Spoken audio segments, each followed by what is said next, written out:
Una maglietta con la scritta Fiato e Cuore dovranno essere in 1500 ad indossarla in occasione della Padova Marathon il prossimo 23 aprile per portare un messaggio importante. Bisogna sostenere la realizzazione del progetto per il nuovo centro regionale per le cure palliative della pediatria di Padova. L'obiettivo finale, che è quello appunto della realizzazione del nuovo hospice pediatrico di Padova per superare una struttura che oggi è troppo angusta per i bisogni di quasi 900 bambini che nel Veneto hanno bisogno di cure palliative pediatriche. Già da tempo l'associazione La Miglior Vita Possibile ha iniziato una grande impresa di crowdfunding per finanziare l'opera, una struttura che sarà composta da 10 nuove stanze per i piccoli pazienti dell'hospice pediatrico. L'hospice pediatrico è un fiore all'occhiello del nostro dipartimento, però effettivamente ha bisogno di spazi, ha bisogno di stanze in numero maggiore, più larghe, più attrezzate, e quindi speriamo di arrivare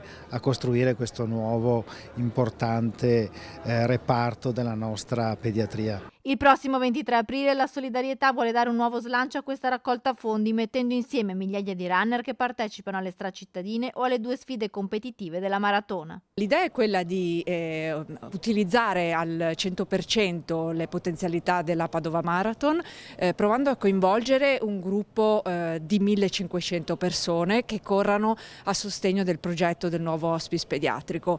In primis ovviamente abbiamo coinvolto tutte le associazioni che già lavorano da anni per sostenere l'hospice pediatrico esistente.